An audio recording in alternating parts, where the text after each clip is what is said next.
읽을 말씀 출애굽기 23장, 요한복음 2장, 욥기 41장, 고린도후서 11장 말씀입니다. 자, 오늘 말씀으로 나눌 주제는 순종입니다. 곧 우리는 누구나 스스로의 힘으로는 감당할 수 없는 어려운 그 현실 앞에 서 있습니다. 그러나 하나님은 연약한 우리에게요 특별한 길을 열어두셨습니다. 바로 순종입니다.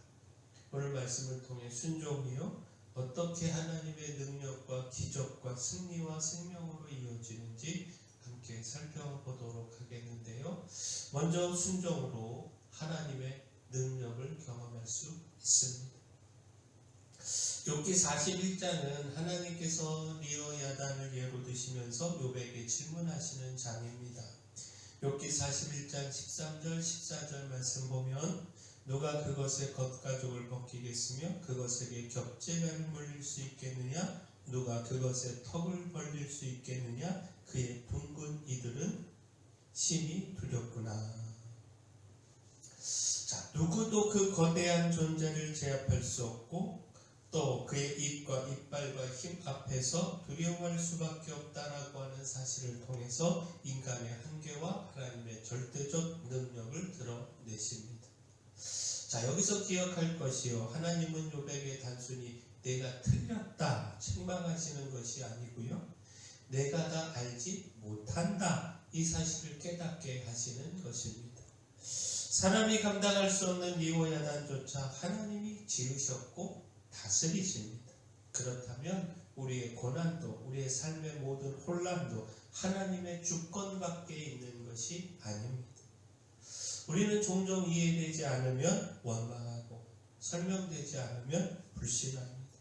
그러나 하나님은요 우리의 이해보다 크시고 우리의 계산보다 깊으십니다. 그러므로 연약한 우리가 해야 할 일은 하나님과 겨루는 것이 아니라 그 하나님 앞에 우리 자신을 맡기고 순종하는 것입니다. 내가 통제할 수 없는 문제를 붙들고 두려워하는 대신에 그 문제보다 크신 하나님께 나를 맡길 때 하나님의 능력은요 우리를 무너뜨리는 두려움이 아니라 우리를 붙드는 구원의 능력이 됩니다. 자, 또한 순종은요 하나님의 기적을 경험하게 합니다. 곧 하나님의 크심을 인정하고 그분 앞에 나아갈 때 순종의 자리에 기적이 나타납니다. 요한복음 2장은요 가나 혼인잔치에서요 예수님께서 물을 포도주로 바꾸신 첫 표적을 기록합니다. 혼인잔치가 위기에 놓였을 때 마리아는 예수님께 도움을 구했고요, 하인들은 예수님의 말씀대로 항아리에 물을 채우고 그것을 떠다 주었습니다. 바로 그 순종의 자리에 예수님의 기적이 나타났습니다. 자, 이 표적에서 중요한 것은요 하인들이 이 기적의 원리를 이해했기 때문이 아니라 예수님의 말씀을 그대로 따랐다라고 하는 점입니다. 그들은 왜 물을 채워야 하는지, 왜 그것을 연회장에게 갖다 주어야 하는지 전혀 알지 못했습니다. 아무런 설명도 아무런 보장도 없었습니다. 그러나 그들은요 이해보다 순종을 앞세웠습니다. 항아리의 물을 아기까지 가득 채우고요, 또 그것을 그대로 들고 연회장에게 나아갔습니다. 그리고 그 순간 평범한 물이 기쁨의 포도주로 바뀌는 기적을 경험할 수 있었습니다. 그 요한복음 2장 9절을 보면요, 연회장은 물로 된 포도주를 맛보고도 어디서 났는지 알지 못하되 물떠온 하인들은 알더라. 기적의 비밀을 아는 자는요 바로 순종하는 자들이었습니다. 기적은 인간의 계산이 끝난 자리에서 시작이 됩니다. 내가 다 이해한 뒤에 움직이는 것이 아니고 주님의 말씀이 뒤에 먼저 순종하는 것입니다. 주님이 채우라 하시면 채우고 갖다 주라 하면 갖다 주는 것, 바로 이것이 믿음입니다. 자, 순종 자체가 기적을 만들어내는 능력은 아닙니다. 단지 순종은요 주님의 능력이 흘러 들어오는 통로입니다. 감동이 생긴 뒤에 움직이는 것이 아니라 말씀을 들은 바로 그 자리에서 시작하는 것이 순종입니다. 바라는 우리가 순종으로 주님의 능력을 경험하기를 소원합니다. 자, 또한 순종으로요, 하나님의 승리를 경험할 수가 있습니다. 곧 이 기적의 경험은요, 삶의 더 크고 치열한 싸움 앞에서도 동일하게 이어집니다.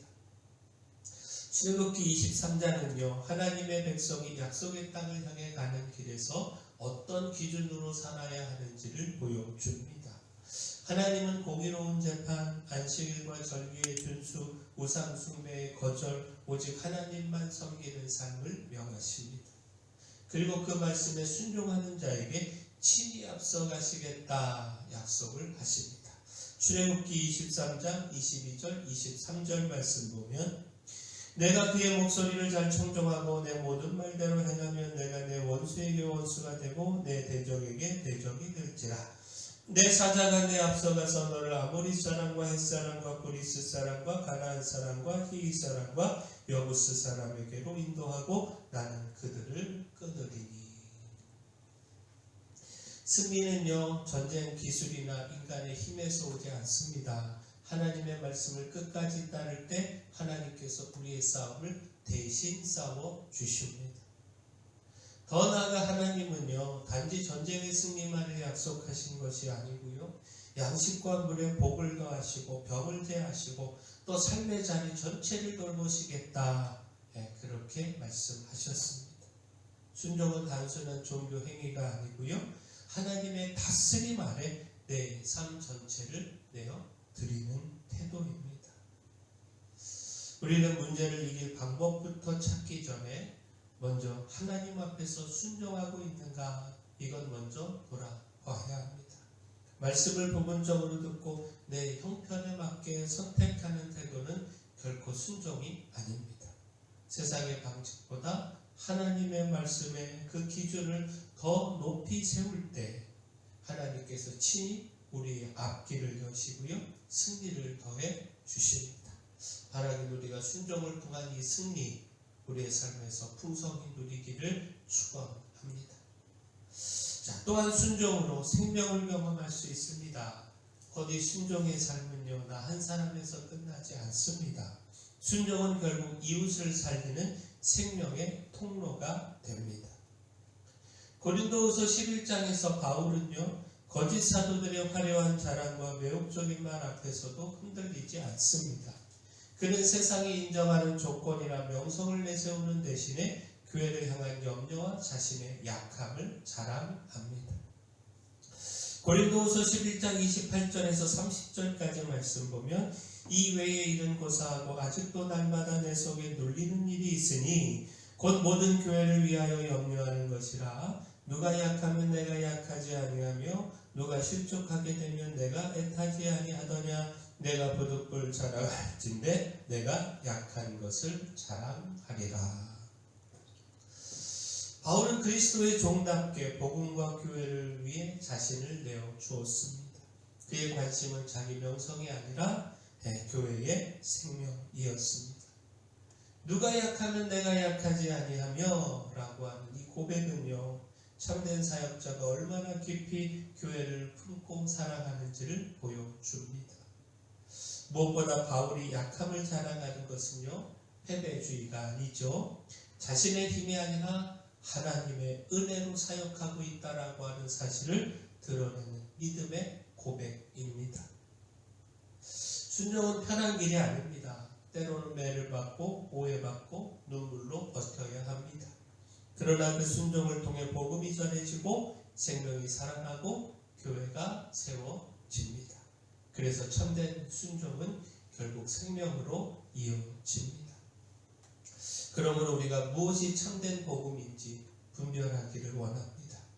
듣기 좋은 말, 자기를 높이는 말, 십자가 없는 성공의 메시지를 따르지 말고요, 고난 속에서도 그리스도를 붙드는 참된 말씀에 순종하기를 소원합니다. 참된 순종은 반드시 생명으로 이어짐을 우리가 잊지 않기를 소원합니다. 자, 우리는 연약한 존재입니다. 그러나 하나님을 향한 믿음과 순종으로 하나님의 능력을 경험할 수 있습니다. 그 하나님의 능력으로 삶의 문제를 기적으로 풀어가고 또 승리를 만들어갈 수 있습니다. 참된 진리를 따르고 전하는 순종으로 우리와 우리 이웃이 함께 생명을 누릴 수 있습니다. 하나님, 우리가 이 순종의 삶, 그리고 이 순종으로 능력과 기적과 승리와 생명의 삶 함께 살아가기를 축원합니다. 사랑의 주 하나님, 말씀에 순종하고 하나님을 경외하는 삶을 통하여 우리와 한편되어 우리를 위해 싸우시고 우리에게 승리를 주시는 주님의 축복을 누리기를 소망합니다. 믿음과 순종으로 주의 능력과 기적을 경험하고 우리의 문제들을 이겨가게 하여 주시고 또 참된 진리를 믿고 따름으로 생명에 이르고 복음을 전하는 순종의 삶으로 우리 이웃을 생명으로 이끄는 삶 살아가게 하여 주시옵소서. 교회 내 연약한 모든 분들 주님께서 강력한 손으로 안수하고 치료하여 주시고 또 저에게 주신 사명이 마을의 빛이요 소금으로서의 사명 잘 감당할 수 있도록 힘도 주시고 일꾼도 보내 주시옵소서. 예수님 이름으로 기도합니다.